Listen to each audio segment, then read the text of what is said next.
नमस्कार, आप हैं बिहार संवाददाता के साथ और मैं हूं मनोज चतुर्वेदी।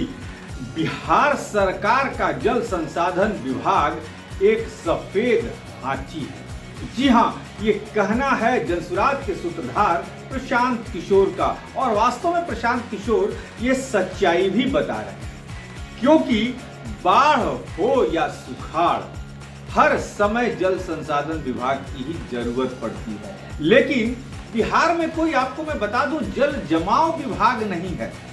जी हां, सुखाड़ पड़ेगी तो सरकार अनुदान देती है। कमाई का रास्ता मंत्रालय से लेके अधिकारियों के खुल जाते हैं। बाढ़ आती है, बाढ़ की रिस्क का किसान झेलते हैं, सरकार खजाना खोल देती है।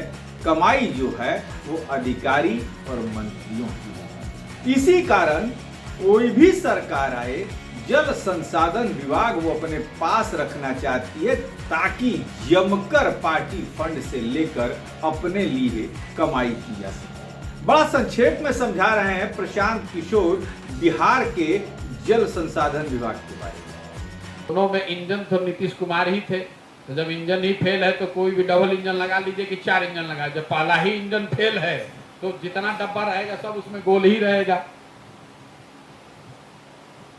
मान लीजिए कि आपकी बात में तब मानता है कि यहाँ से चली गई और जल जमाव की यहाँ समस्या है। भाई यहाँ से जब समस्तीपुर चली गई तो समस्तीपुर में कौन स्थिति सुधर गया? वहां भी वही दशा है।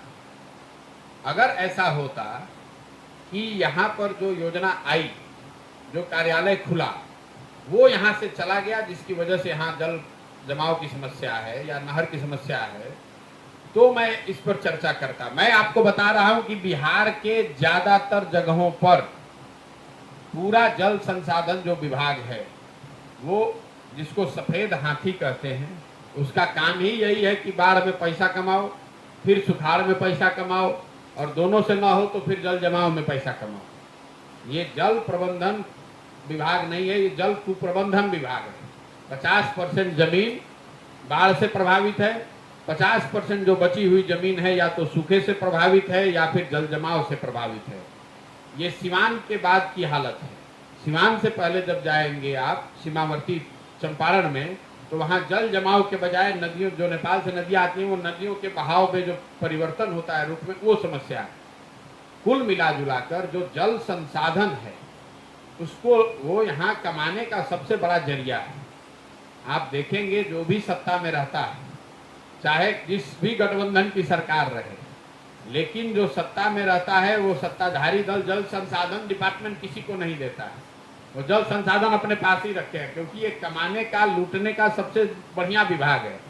इसलिए कि रोड में अगर चोरी कीजिएगा तो कम से कम लोगों को दिखेगा कि रोड नहीं बना। जल संसाधन ऐसा विभाग है कि बाढ़ आया, बाढ़ के नाम पर हजारों करोड़ रुपए लूट हो गई, आपने बता दिया काम हुआ था, बाढ़ में सब बह गया, अगले साल फिर वही काम। तो ये लूट का फुल प्रूफ डिपार्टमेंट है।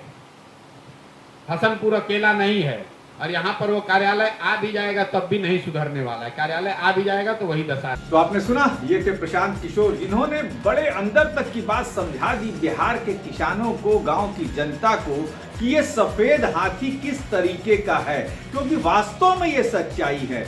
यदि सुखाड़ आता है, कितनी भूमि पर सुखाड़ पड़ा, कितनी प्रतिशत बारिश हुई, ये आंकड़ों में तो दिखता है, लेकिन धरातल पर सच्चाई उतरती नहीं है। और यही कारण बाढ़ में भी है। गंगा नदी का कटान हो या किसी दूसरे नदी का कटान हो, कटान रोकने के लिए कितने बैग मट्टी डाल दी गई, इसकी भी गिनती नहीं।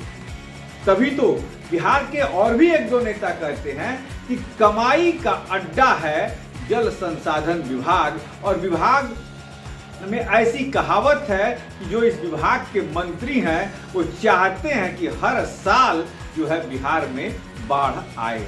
अब देखना यह है कि प्रशांत किशोर की इन बातों से क्या नीतीश सरकार कुछ सबक लेती है या नहीं।